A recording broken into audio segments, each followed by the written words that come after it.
찬양하겠습니다. 찬송가 348장.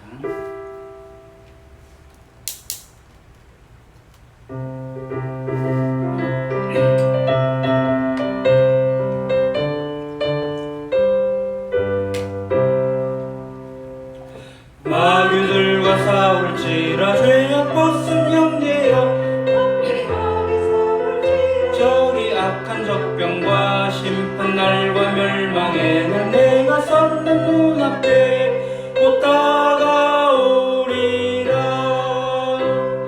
영광 영광 할렐루야, 영광 영광 할렐루야, 영광 영광 할렐루야.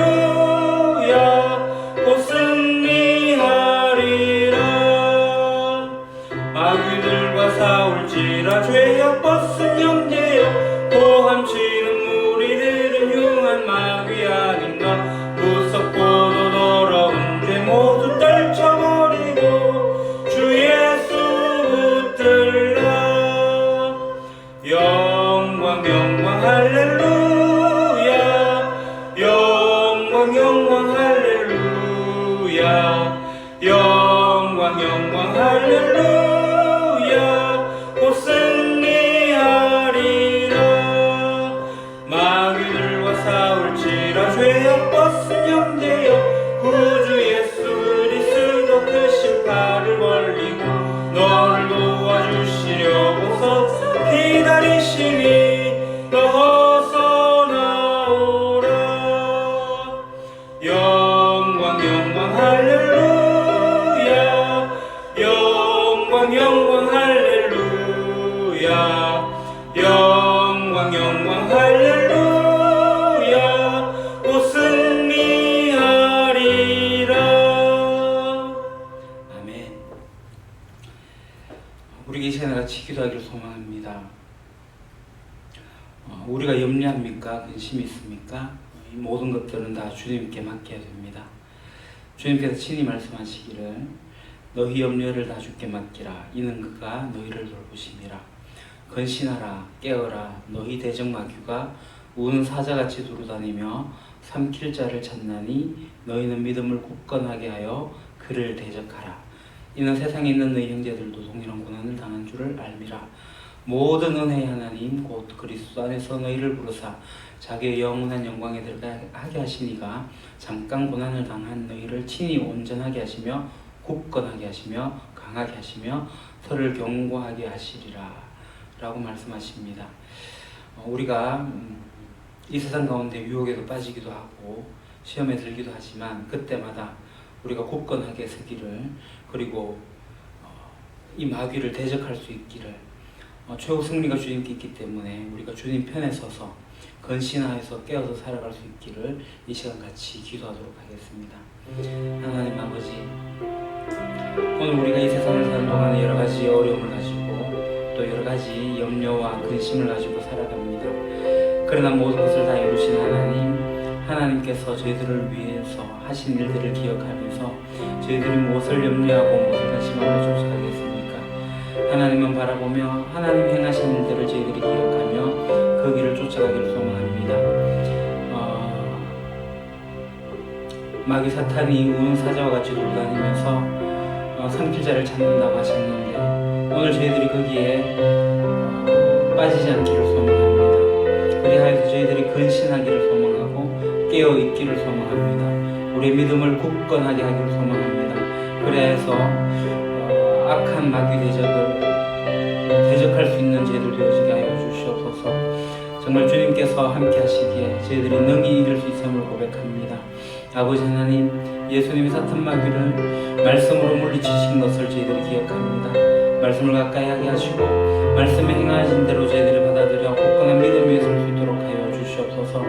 주님께서 그날을 기다리며 저희들이 영적 싸움을 싸우게 될 때에 구원의 투구, 의의 행배를 전신갑주를 저희들이 가지고 살아갈 수 있도록 주님께서 저희들을 세워주시옵소서. 담대함으로 가지고 가게 하게 해주시고 저희들이 정말 주님의 말씀에 굳게 서서 살아갈 수 있도록 하여 주시옵소서. 아버지 하나님의 크신 사랑으로 저희들이 이 세상을 살아가게 될 때에 정말 많은 어려움들과 이 마귀의 유혹들이 있습니다. 그러나 저희들 그게 시험 들지 않기를 소망합니다. 아버지 하나님, 시험 들지 말게 하시고 다만 이 악에서 저희들을 구하여 주시옵소서. 주님만을 바라보며 살아갈 수 있는 우리의 믿음의 문석들 되어지게 주님께서 저희들을 붙잡아 주시옵소서.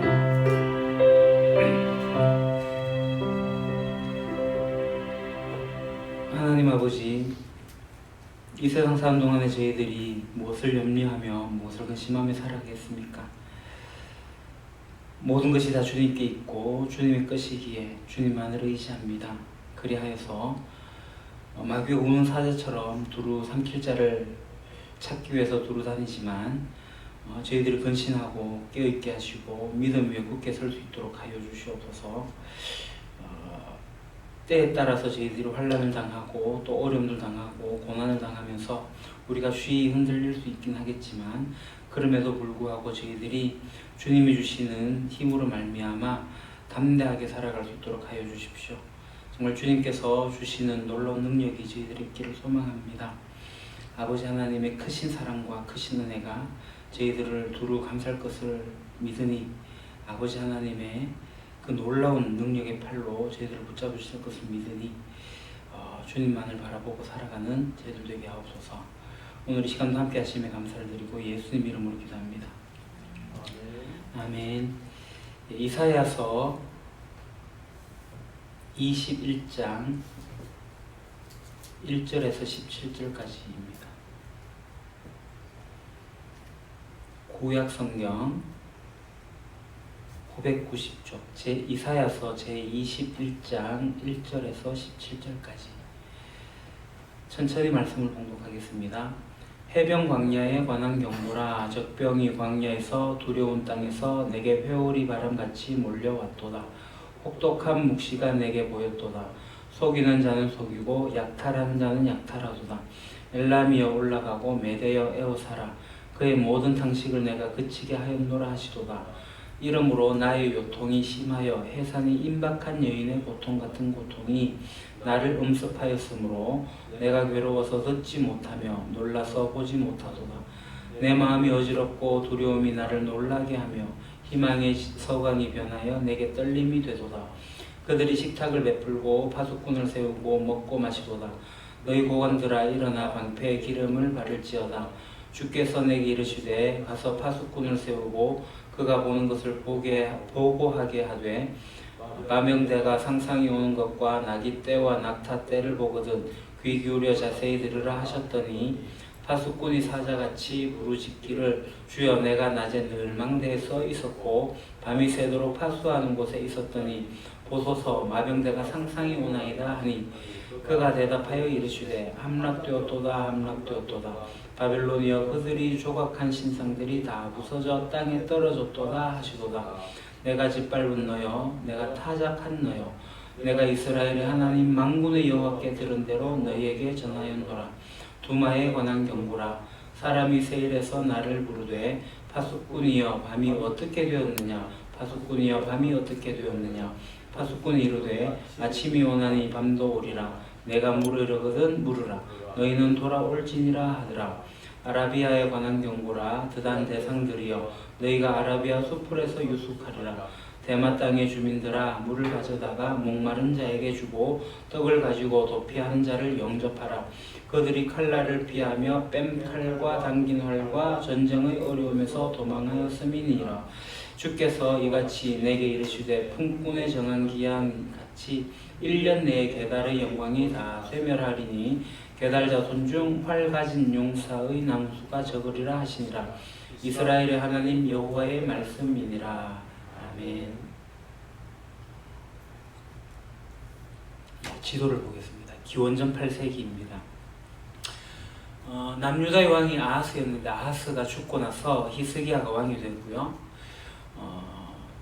이제 그 지도 오른쪽 하단, 왼쪽 하단에 보면 이제 구스라고 있는데 원래 지도로 저 아래쪽에 있습니다. 지금의 이디오피아인데요. 구스라는 나라가 있습니다. 이 구스가 굉장히 세력이 강해지면서 애국을 정복을 했습니다. 그러한 상황에서 계속 아수르는 남하 정책을 펼치고 있고요. 그래서 이 구스가 아수르와 대항해서 전쟁을 치르게 됩니다. 이 전쟁에서 구스가 패배를 하게 돼요. 그래서 이 아수르는 뭐 애굽도 남유다도 이제 필요 없는 거죠. 무조건 자기의 강력한 군사력을 가지고 그들이 모두 무릎 꿇게 될 거다 하면서 자부하면서 쳐들어오는 상황입니다. 이 당시에 국제 정세는 정말 한 치 앞도 내다볼 수 없는 상황이었고요. 이 아수르는 끊임없이 남유다를 지금 압박하고 있는 그런 상황입니다. 그러니까 히스기야가 어떻게 하느냐면 아버지 아하스는 친아수르 정책을 폈지만 이제 히스기야는 반아수르 정책을 펴니다. 그래서 애굽과 동맹을 맺게 되고 그러면서 이제 이 아수르하고 한번 대항해 보겠다라는 계획을 세우게 되죠. 그래서 이 하나님께서 이 히스기야의 친애굽 정책을 막으십니다. 그래서 이 이사야를 보내시고요. 그 이사야에게 이제 어떤 예표를 주는데 그게 퍼포먼스로 나타나는데 벗은 몸 벗은 발입니다. 그래서 3년 동안 예루살렘을 이제 돌아다니죠. 하나님께서 이 이사야의 퍼포먼스를 통해 가지고 보여주는 건 뭐냐면 남유다 너희들을 의지하는 그 애굽 그 구스가 이 아수르에 의해 가지고 다 망하게 될 거고 결국 나처럼 그 이사야처럼 포로로 이렇게 다 끌려가게 될 거다라는 것을 보여주시는 거죠. 그러니까 하나님께서 이 애굽이나 구스를 의지하지 말고 하나님을 의지하라 라고 말씀을 하시는 겁니다. 아까 말씀드린 대로 이 구스는 이 애굽의 남쪽에 있는데요. 지금 이 이디오피아입니다. 18장에 보게 되면 하나님께서 이 구스하고 애굽을 아수르에 의하고 다 잡혀가게 될 거다라고 예언을 합니다. 그리고 아수르가 그러면 막 성장하느냐 그게 아니라 아수르도 결국 망하게 될 거다라는 것이 18장의 내용이고요. 그 이제 이 구스가 아수르하고 전쟁을 펴가지고 이제 패배하니까 남유다는 이제 애굽하고 동맹을 하려고 하는 거죠. 그래서 하나님께서 이사야 선지자를 통해 가지고 애굽에 대해서도 경고를 하게 됩니다. 이제 그게 19장입니다. 그래서 19장에 대한 경고가 애굽에 대한 경고인데 결국은 애굽의 경고이긴 하지만 유다에 대한 경고죠. 애굽하고 동맹하지 말라는 겁니다. 애굽은 결국 내란이 일어나게 될 거고 풍요가 곧 사라질 거다라는 거죠. 그래서 19장에 보게 되면 나일강이 나오는데요. 이 나일강이 애굽의 젖줄기 아닙니까? 그 나일강이 다 말라버린다. 애굽에 대한 경고의 말씀을 주십니다. 그러니까 이 경제적 풍요를 생각할 때마다 나일강이 마른다는 것은 엄청난 재앙이 아닐 수가 없죠. 그래서 이사야가 끊임없이 외치는 것은 진정으로 의지해야 할 분은 바로 눈에 보이는 주변 나라 열국들이 아니라 하나님이다. 신앙의 힘을 가져라 라는 것입니다. 그래서 하나님께서 이 남유다에게 자꾸 애굽을 의지하려고 할 때 심판의 메시지를 말씀하시고 그래서 애굽이 나중에는 이 이사야의 메시지를 듣고 나서 남유다를 두려워하게 될 거다라는 거죠. 그래서 하나님께서 이 하나님의 세계 경영이 있는데 남유다를 비롯해서 애굽, 아수르 그래서 모든 민족이 결국 심판을 받지만 다시 회복되게 되는 평화를 찾게 되는 그날이 올 거다라고 말씀을 하십니다. 그러면서 이제 20장에 오게 되는데요. 지도를 보시죠. 20장 1절을 보면 아수르의 사르곤 왕이 다르단 아수도를 보내매 그가 와서 아수도를 쳐서 취하던 했니라. 지금 이제 아수르 왕 사르곤 2세가 기원전 721년에 북쪽 이스라엘 클릭 한번 해주시죠. 이스라엘의 수도가 사마리아 네모르인데요. 그 사마리아까지 완전히 정복을 하게 됩니다. 그래서 북이스라엘 사람을 포로로 잡아가기도 하고요. 그 주변에 이제 바벨론, 구다, 아와, 하맛, 스발라임 이런 사람들을 다 이 사마리아로 이주를 시킵니다. 그래서 혼혈 정책을 펼칩니다. 그래서 이제 피가 섞이게 돼요. 고유의 유대인의 그 이스라엘에 이제 피가 섞이면서 혼혈이 되는 거고 이때부터 사마리아인들은 유대인들에 의해 가지고 굉장히 개보다 못한 취급을 받게 됩니다. 혼혈이 된 거죠. 그래서 이때 이제 혼혈 정책을 펼치는 것이 신약에 넘어오면서 신약에 나오는 사마리아에 관한 얘기입니다. 그래서 유대인들은 사마리아 땅을 가로질러 가지 않고 빙 돌러서 가기도 했고요. 근데 예수님의 비유에 보게 되면 사마리아 사람이 강도 만난 자를 구해주기도 하고 또 직접 예수님이 사마리아에 가서 한 여인을 만나서 구원에 대한 메시지, 영생에 대한 메시지도 전하고 하는 것들을 우리가 보게 됩니다. 여하튼간에 지금 기원전 721년에 이렇게 망하게 됩니다. 그러니까 이제 유다는 앞서 말씀드린 대로 누구하고 동맹을 맺죠? 옆에 있는 애굽과 동맹을 맺습니다. 그리고 구스와도 연약하긴 하지만 다시금 동맹을 맺으면서 이렇게 이제 가게 됩니다. 하나님이 이걸 볼 때 굉장히 이건 심각한 문제였습니다. 그래서 이사야 선지자가 이 하나님의 뜻을 전하기 위해서 쉽지 않은 결단을 하게 되죠. 앞서 말씀드린 것처럼 이 애굽과 구스가 결국은 망하게 될 거고 그들이 수치를 당하게 될 건데 어떻게 수치를 당하느냐? 완전히 벗은 몸으로 벗은 발로 포로로 끌려가게 되는 것, 그것을 직접 몸으로 보여줍니다. 이사야가 어떤 사람이냐면 국제정세에 굉장히 뛰어난 전략가이기도 하고 외교정책가이기도 하고 굉장히 우리의 말로 보면 엘리트 수준에 있는 사람인데 옷을 이렇게 홀딱 벗고 마치 이 그림이죠. 그 포로 종 노예처럼 이렇게 3년 동안은 이 예루살렘을 왕래하게 됩니다. 수치를 당하게 될 거다라는 것을 직접 보여주는 경고였습니다. 이제 남유다에서 이제 하나님의 말씀을 이제 이사야가 대언을 했는데요. 앞서 우리가 우시아부터 시작해갖고 아하스, 히스기야 왕까지 계속 하나님께로 돌아오도록 정말 선포를 하기도 하고 몸으로 실천하면서 살았던 선지자가 바로 이 이사야입니다. 다시 한번 더 지도를 보시죠. 지금 이제 노랗게 연두색, 초록색으로 이렇게 보여지고 있는데 여기가 아수르의 땅입니다. 아수르가 이제 나일강을 중심으로 해서 저 구스까지 이제 막 점령하는 그러한 상황입니다. 그러니까 이제 아수르가 강대국이고 제국주의를 표방하면서 이 서아시아 지역에 정말 패권을 장악하게 된 거죠. 그러한 쯤에 클릭 한번 해주죠. 여기 이제 바벨론 아주 작은 지역인데 거기서부터 바벨론이 점점 세력을 키우면서 아수르를 이제 호시탐탐 노리고 있는 그러한 상황입니다. 그 와중에 이제 애굽은 다시 이 지역을 점점 과거의 명성을 되찾습니다. 그러니까 애굽이 성경에 크게 내용이 나오진 않는데 간혹 등장을 해요.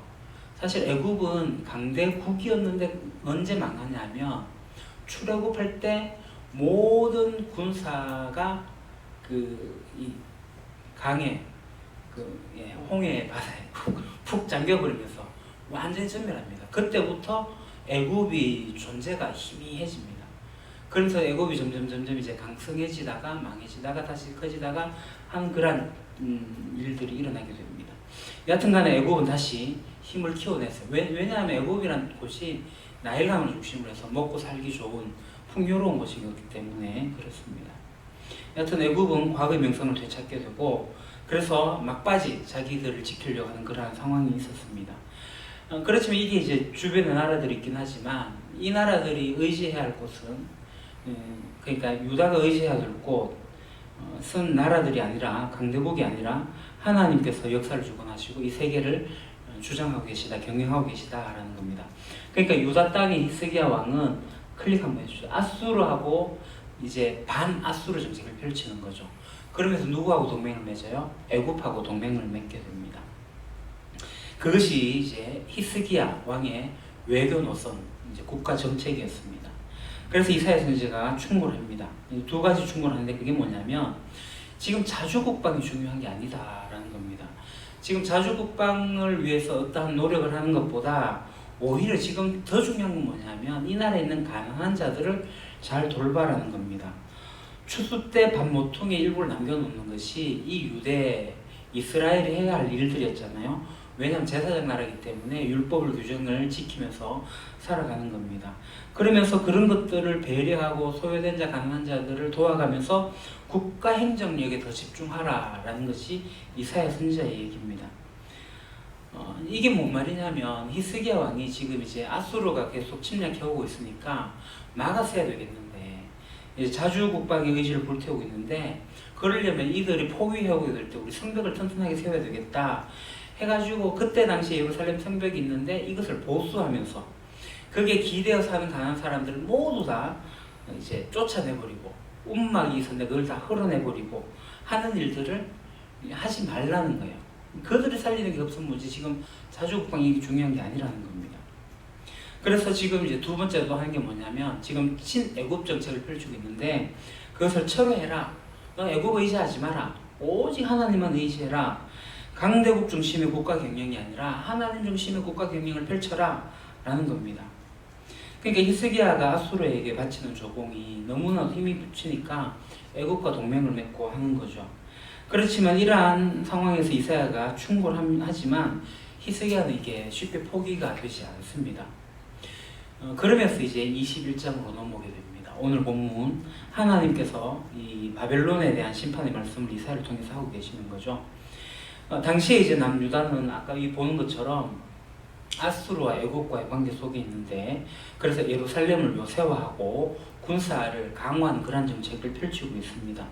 그래서 이 요새화 그림 하나만 더 보여주시죠. 지금 현재 저가면 이 기원전 그때 이제 히스기야 왕이 축조했다라고 하는 그 예루살렘의 성벽, 저기 6m쯤 됩니다. 굉장히 넓은. 그것이 지금 발견이 됐고요. 그래서 저게 실제로 있었던 일이다라는 거죠. 그러한 일들을 하지 말라는 겁니다. 삶의 처소를 잃는 가난한 자들, 그들이 전쟁에 또 시달리게 되는 그런 것들 하지 말라. 가난한 사람을 괴롭히는 일 하지 말라. 이런 것들입니다. 그래서 예루살렘 성을 보수하는 게 지금 중요한 게 아니라 회개하고 하나님께로 돌아오는 것. 그래서 공동체가 지금 하나 되는 것이 더 우선이다라는 것입니다. 그래서 하나님을 의지하라라는 거고요. 그럼 이제 21장을 보겠습니다. 바벨론에 대한 묵시를 들은 선지자는 극심한 고통을 느낍니다. 해변 광야에 대한 혹독한 묵시 내용은 무엇입니까? 1절, 2절 보겠습니다. 해변 광야에 관한 경고라. 적병이 광야에서 두려운 땅에서 내게 회오리 바람같이 몰려왔도다. 혹독한 묵시가 내게 보였도다. 속이는 자는 속이고 약탈하는 자는 약탈하도다. 엘람이 올라가고 메대어 싸워라. 에우사라. 그의 모든 상식을 내가 그치게 하였노라 하시도다. 묵시 내용은 뭐죠? 남쪽에서 올라온 적병이 이제 엘람하고 메대인데 이제 침략하고 속이고 약탈한다라는 겁니다. 1절에 보면 해변 광야라고 나오죠. 해변 광야. 해변 광야는 바벨론을 이야기하는 겁니다. 바벨론이 나중에 이제 거대한 제국이 되지만 첫 출발은 그 유브라데강 가까이에서 있던 그 해변 쪽에 있던 아주 작은 그러한 지역적 특성을 가지고 이제 해변 광야라는 표현을 하게 됩니다.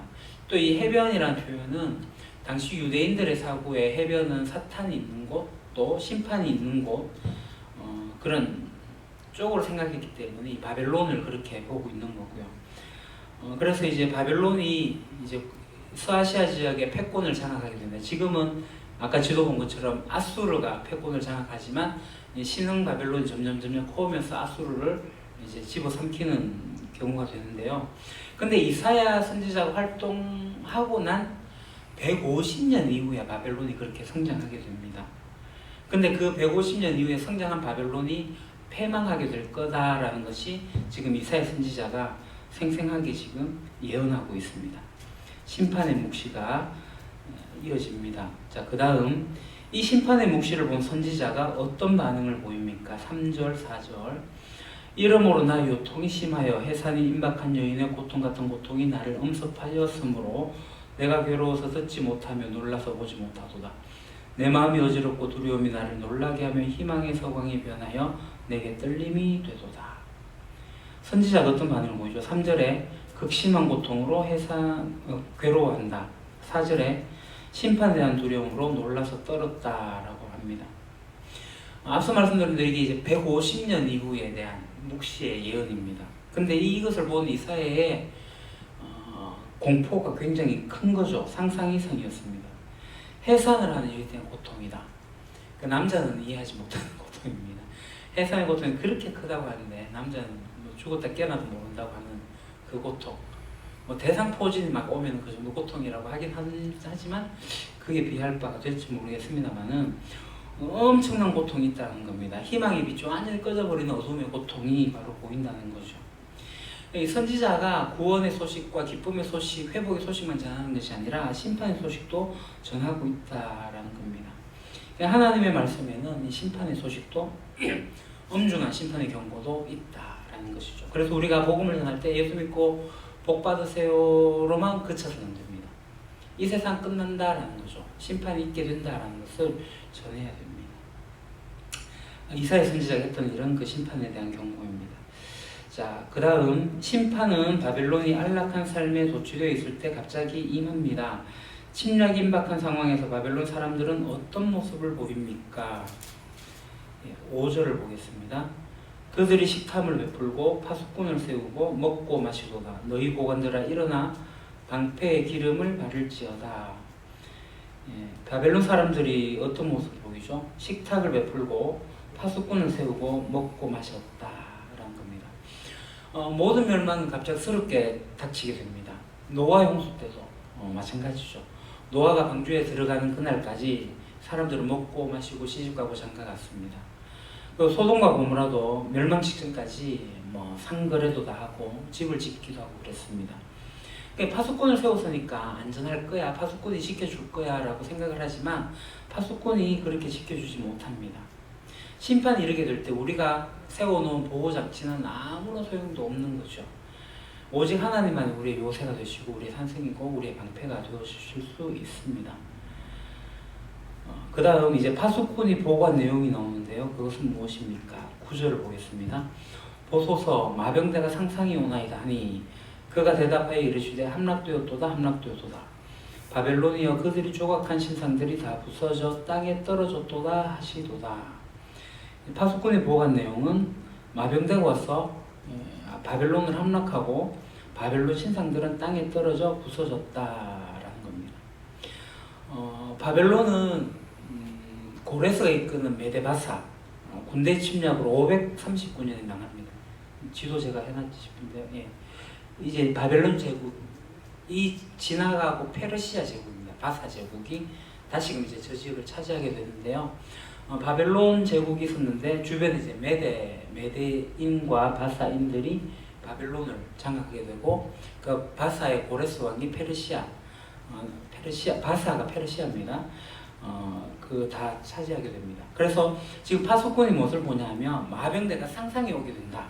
기병대가 바로 오게 된다는 거죠. 이 메데와 바사의 그 군대의 주요한 이게 이제 기병대거든요.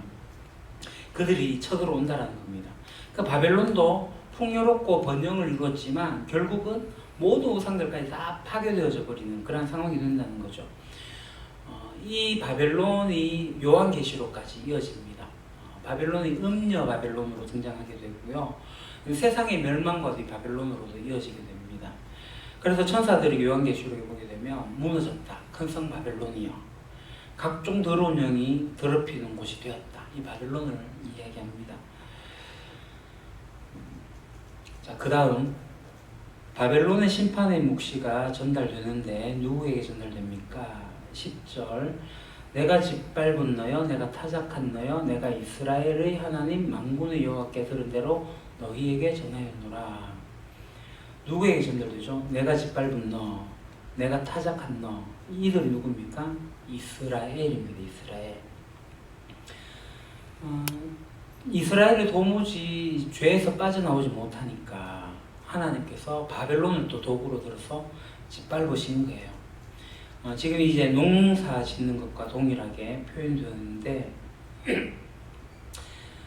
농부가 이제 그 추수를 하게 될 때 타작을 하지 않습니까? 알곡과 쭉정이를 거둬들이는 그런 것처럼 이 바벨론도 마찬가지로 그때가 온다라는 겁니다. 그래서 이 바벨론의 멸망은 곧 유다의 기쁨의 소식, 희망의 소식이 됩니다. 해방의 소식이 되는 거죠. 자, 그 다음 바벨론의 멸망으로 이방나라 두마와 아라비아는 잠시 자유를 얻지만 곧 다시 그들에게 밤의 고통이 찾아옵니다. 파수꾼은 언제 밤이 지나가는지 묻는 두마 사람에게 무엇이라고 답합니까? 12절입니다. 파수꾼이 이르되 아침이 오나니 밤도 오리라. 내가 물으려거든 물으라. 너희는 돌아올지니라 하더라. 예. 두마 사람에게 파수꾼이 하는 말은 아침이 오나니 밤도 오리라. 여기서 두마는 새로운 나라가 아니라 에돔을 말합니다. 에돔이 어떤 나라죠? 야곱의 형 에서의 자손들이 세운 나라가 에돔입니다. 그 에돔을 다른 말로 두마라 하는 거죠. 그래서 이 바벨론의 정복은 결국 이스라엘 주변 국가 에돔에게도 큰 고통을 안겨줍니다. 그래서 바벨론의 함락으로 해친 파수꾼에게 밤이 어떻게 되었냐고 묻게 되죠. 그 바벨론이 무너져서 이 밤이 지나갔냐 이런 질문입니다. 그래서 파수꾼이 하는 말이 아침은 오긴 오지만 다시 밤이 온다라고 말하는 거죠. 바벨론이 오긴 하지만 또다시 다른 나라가 와서 그 왕국을 통치할 거다라는 겁니다. 자, 그 다음 마지막입니다. 아라비아의 영광이 다 쇠멸하는 기간은 얼마입니까? 16절입니다. 주께서 이같이 내게 이르시되 품꾼에 정한 기한같이 1년 내에 게달의 영광이 다 쇠멸하리니 쇠멸하는 기간은 1년 내입니다. 바벨론의 멸망은 이 이스라엘뿐만 아니라 인근의 에돔, 두마뿐만 아니라 좀 더 떨어져 있는 아라비아에까지 미치게 됩니다. 그래서 아라비아 사람들도 15절에 보게 되면 전쟁을 피해서 도망하게 될 거다라고 하죠. 당시에 이제 상업이 굉장히 발달한 곳이 아라비아입니다. 굉장히 큰 부를 누렸고 그렇기 때문에 용병, 군대도 되게 강한 군대를 가지고 있었습니다. 그런데 그들조차도 1년 내에 모든 영광이 쇠할 거다라는 경고를 받게 되는 거죠. 여기서 말하는 1년은 딱 정확하게 365일의 1년이 아니라 그만큼 속히 빠르게 이루어질 것을 말합니다. 세상의 영광은 끝까지 가는 것이 아니기 때문에 그렇습니다. 기한이 있습니다. 나눔을 보겠습니다. 우리는 자주 구원의 기쁨을 묵상하지만 심판의 고통은 애써 외면할 때가 있습니다. 천국에 대해 외치지만 지옥에 대해서는 침묵해버립니다. 멸망으로 치닫는 세상을 위해서는 구원의 소식뿐 아니라 심판의 경고도 전파되어야 합니다. 이를 위해 우리가 할 수 있는 것이 무엇일지 서로 나누어 봅시다.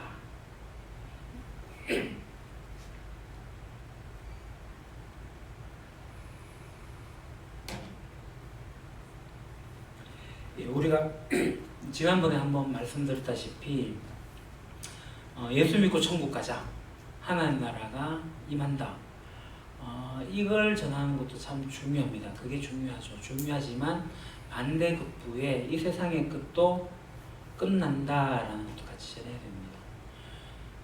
우리가 추구하는 것이 이 세상이면 다 유한한 것이니 그대로 다 끝난다라는 거예요. 영원한 것만 남게 될 거다라는 거죠. 그래서 우리가 복음을 전하면서 교회로 끌어올 필요도 있지만 복음을 전하면서 우리에게로 이렇게 인도할 필요도 있지만 그게 안 될 경우에는 오히려 밀어내는 것이 맞습니다.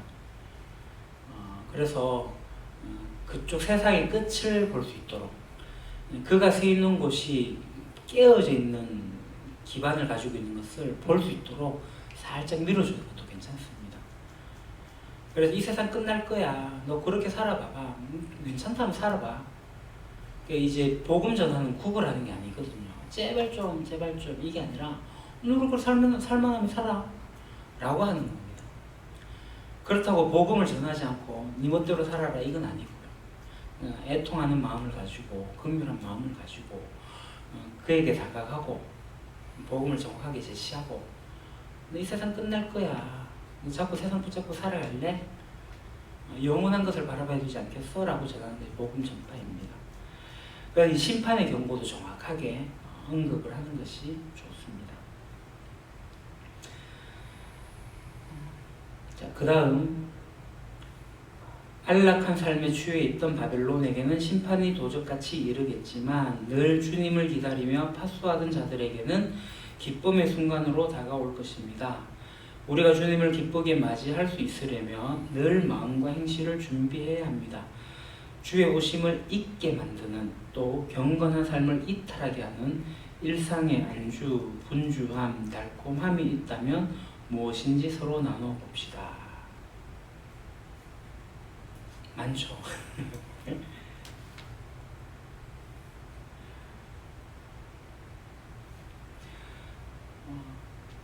여기 이제 주의 오심을 잊게 만드는, 주님이 다시 오실 걸 믿으십니까? 그렇죠. 그렇기 때문에 우리가 경건하게 살아가는데 이 경건하게 살지 못하도록 하는 일상의 안주함, 분주함, 달콤함, 게으름 이런 것들이 우리에게 있지 않습니까? 이 세상이 살기 좋거든요. 많은 사람들은 이 세상이 괜찮을 거예요. 뭐 이 정도면 뭐 살만하지 뭐 하고 살아갈 수도 있습니다. 나 괜찮게 살아가. 그러한 상황을 경험하고 있는 사람들에게 예수 믿고 천당 가야지 하면은 뭐 천당 가면 지금이 천당인데 이런 경우가 있는 거죠. 지금 사는 게 괜찮은데 뭐 굳이 뭐 힘들게 교회 다니면서 복음을 정확히 이해하지 못하면 그렇습니다. 근데 이 하나님의 마음을 알고 하나님의 뜻을 알고 하나님의 나라를 알게 되면 내가 사는 게 여유롭고 풍요롭고 한 것으로 그치면 안 되죠. 그게 안주하게 되는 겁니다. 오늘 이제 그 이사야 선지자가 그 히스기야 왕에게 경고하잖아요. 바벨론 성읍에 있는 가난한 자들을 외면하지 마라. 제사장은 그런 곳이 아니다. 그들을 도와야 되는데 하나님 더 의지해야 되고 우리가 하나가 되는 일에 더 힘써야 되는데 그런 거 하는 거 아니겠습니까? 그래서 우리가 그리스도 예수 안에서 얻은 풍요로운 삶이 나를 비롯해서 주변의 사람들에게 전해지고 나누어지고 또 도와주고 하면서 같이 살아가는 것들입니다. 자꾸 내가 쉬고 싶고 자꾸 좀 그냥 이대로 뭐 그냥 이대로 하는 마음, 그런 마음이 계속 들 때가 있으니 끊임없이 우리가 생각하고 기억하고 살아가야 될 것 같습니다. 그래서 매일 선포하는 게 있잖아요. 그리스도 안에서 일어나는 3가지 일들 선포하시고 그것을 우리가 늘 묵상하고 살아가면 좋겠습니다. 그 다음 보겠습니다. 아침이 와도 다시 밤이 오듯 이 땅에서 얻는 평화와 자유는 잠시뿐입니다. 멸망의 길에서 벗어난 자만이 참되고 영원한 평화와 자유를 얻습니다. 그리스도 안에서 얻은 참된 평화와 자유가 내게 어떤 기쁨인지 나누어 봅시다.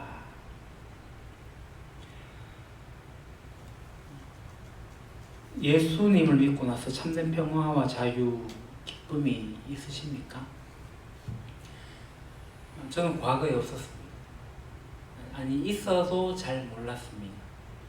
세상이 주는 평화와 다르다. 내가 내게 주는 평화는 그게 아니다라고 했는데 그걸 저는 잘 몰랐어요. 그런가 보다 했습니다. 평안을 주니까 내가 평안해야 된다라고 생각을 했습니다. 그게 아니죠. 내가 어떤 존재였는지, 그래서 내가 어떠한 은혜를 받았는지를 알게 되면 내게 주어진 것이 어떤 건지를 알게 됩니다. 그러니까 내가 나를 쳐서 복종하게 되는 일들이 생기게 되더라고요. 그럼 이게 항상 그러느냐? 안 그래? 오늘 아침에 제가 교회당 오면서 짜증낸 일이 있었는데요. 앞에 차가 비켜줘요. 조금만 비켜주면 이게 교통이 진짜 순조롭게 잘 지나가는데 순간적으로 그러면서 내게 기쁨이 어디 갔지? 짜증이 막 나면서 그걸 좀 여유롭게 이렇게 바라볼 수 있는 마음이 지금 왜 없을까? 이런 생각이 좀 들었습니다. 아침에. 그런 것뿐만 아니라 이래도 좋고 저래도 좋고 뭐 괜찮다라는 넉넉한 마음들이 예수 그리스도로 말미암는 평안으로 오게 되는데 오늘 아침에 제가 조금 피곤해갖고 늦잠을 자면서 말씀 묵상을 대충 했거든요. 또 이게 내가 아침에 하나님 못 누렸구나. 와가지고 이제 바로 이곳에 와가지고 하나님을 예배하고 경배했습니다. 그러면서 이제 나오는 일들이 생기는 거예요. 그러니까 성령님이 내 안에 오셔가지고 나를 움직이시고 나를 만지시는 일들을 제가 하나님 앞에 선다는 그게 없으면 여전히 내 안에 있는 나의 죄성, 그리스도 밖에 있었던 나의 그 잘못된 습성, 그게 이제 불쑥불쑥 치고 올라와요. 그럼 이 아침에 묵상하면 이게 쭉 하루 종일 이어지냐? 아니요. 제가 오늘 안에 전화 받고 나서 짜증냈거든요. 그것도 못하냐고. 순간순간적으로 그럽니다, 저도. 예수 그리스도를 말미암는 평화와 자유와 기쁨이 우리에게 계속 차고 넘치기 위해서 우리가 꾸준히 지속적으로 찾아가야 될 것입니다. 자, 우리 기도하겠습니다. 삶을 위해서 삶의 안락함과 편안함에 도취되어 주의 날을 잊지 않게 하시고 언제나 깨어있는 그리스도인이 되게 하소서. 공동체를 위해서 그리스도 안에서 누릴 참된 평화를 사모하며 세상의 구원과 심판을 힘있게 외치는 참된 공동체가 되게 하소서. 이를 위해서 우리 같이 한번 기도하겠습니다.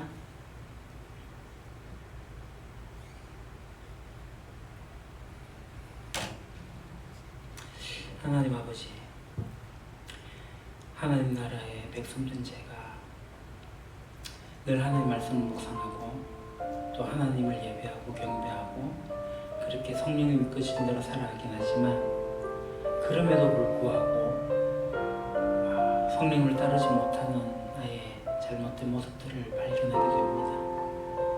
그럴 때마다 십자가에 못 박아버리고 그것을 부인하고 살아가야 할진데 오 거룩하신 성령님께서 이끄시는 대로 살아가야 할진데 아버지 하나님 저를 돌이키게 하시고 저를 회개케 하시고 주님의 마음으로 살아갈 수 있도록 저희를 세워주십시오.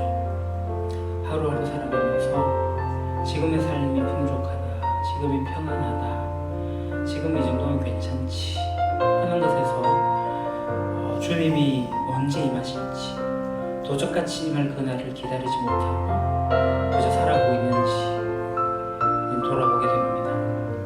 아버지 하나님, 준비하는 그리스도인 되게 해주십시오. 깨어있는 그리스도인 되게 해주십시오. 주님의 나라가 언제 오실지 주님 앞에서 날마다 서게 하시고 주님만 바라보며 살아가는 제가 되게 해주십시오. 그렇게 살아가겠습니다. 오 아버지 하나님, 그리하여서 이 시간이 얼마나 귀중하고 소중한 것인지 주어진 시간을 선용하고 아끼고 정말 세월을 아끼면서 하나님의 그 나라를 이 땅 가운데 이루기 위하여 무한히 애를 쓰고 또 노력하며 살아갈 수 있도록 주님 저를 이끌어 주십시오. 여전히 부족합니다. 여전히 나약합니다. 여전히 그렇지만 이 모든 것조차도 예수 그리스도 십자가에서 용서하셨기에 저희들이 주님의 그 사랑, 그 은혜만을 바라보고 제가 나아갑니다. 주님 앞에 서게 될 때 때를 따라도 없는 은혜가 저희들에게 주어진 것을 믿습니다. 아버지 하나님, 호람되고 정신 있게 해주십시오. 예수님이라면 어떻게 하실까를 생각해 주십시오. 내 안에 있는 성령님에게 민감하게 반응하는 제가 되게 해주십시오. 오 아버지 하나님, 주님이 주시는 참된 평안, 참된 기쁨, 참된 안식이 있음을 제가 고백합니다. 오 거룩하신 아버지 하나님, 하나님의 자녀로서의 삶이 늘 풍족해 되어지게 하십시오. 풍성함이 있게 하시고 저를 통하여서 많은 여유로움들이 드러나게 하시고 풍요로움이 나타나게 하시고 풍성함이 드러날 수 있도록 하여 주십시오. 아버지 하나님, 우리 유림교회가 예수 그리스도 안에서 일어난 놀라운 일들을 선포하고 그 축복을 믿음으로 받아들이고 살아갑니다. 하나님의 사랑을 받았으니 자기 자신을 사랑하고 또 이웃을 사랑하며 살아갈 수 있는 믿음의 공동체가 되어지기를 소망합니다. 하나님께서 우리에게 예수 그리스도를 통해서 참된 평화를 허락하셨기에 저희들이 그 평화를 누리며 살아가기를 소망합니다. 교회 안에 질투가 있고 시기가 있고 분쟁이 있고 분열이 있다 할지라도 하나 되게 하신 하나님께서 저희들을 하나 되게 하셨으니 힘써 지키고 그것을 함께 세워 나갈 수 있도록 주님께서 저희들을 이끌어 주십시오. 그래서 주님이 주시는 평안이 저희들이 있기를 소망합니다. 성령님께서 평화의 줄로 하나가 되게 하셨으니 정말 우리가 평화롭게 살아갈 수 있도록 하여 주십시오. 그리고 이 세상을 향하여서 하나님 나라를 온전하게 선포하기를 소망합니다. 이미 시작되어지고 주님께서 오셔서 완성하실 그 나라를 저희들이 선포하게 될 때에 이 세상의 가치가 귀중한 것이 아니고 이 세상의 것이 다가 아님을 저희들이 아는데 아버지 하나님 그것을 잘 증거할 수 있도록 해주십시오. 내가 이 세상에 붙들고 살면서 이 세상이 끝난다라고 이야기하는 것이 얼마나 모순입니까? 아버지 하나님, 내가 먼저 이 세상의 끝이 내 것이 아님을 주님께서 주신 그 힘을 저희들이 청지기의 직책을 가지고 살아갈 수 있게 하시고 그래서 주님이 오시는 그날에 완성되어질 하늘을 바라보면서 아버지 하나님, 제게 주어진 것들을 정말 잘 감당해 나가서 될 수 있도록 주님께서 이끌어 주십시오. 아버지 하나님, 우리 시간 한 번 더 기도하겠습니다. 우리 어르신들을 위해서 또 육신의 부모님을 위해서 연약한 이들을 위해서 우리 한번 같이 또 기도하도록 하겠습니다. 하나님 아버지, 우리 믿음의 길을 먼저 갔던 어르신들이 지금 이제 육신의 연로함으로 인하여 몸도 공하고 또 질환으로 인하여 병환으로 인하여서 고통도 가지고 정말 연약한 가운데서 아픈 가운데서 살아갑니다. 아버지 하나님, 힘을 주십시오. 능력을 다하여 주십시오. 날마다 새롭게 하시는 그 힘이 있게 하여 주십시오.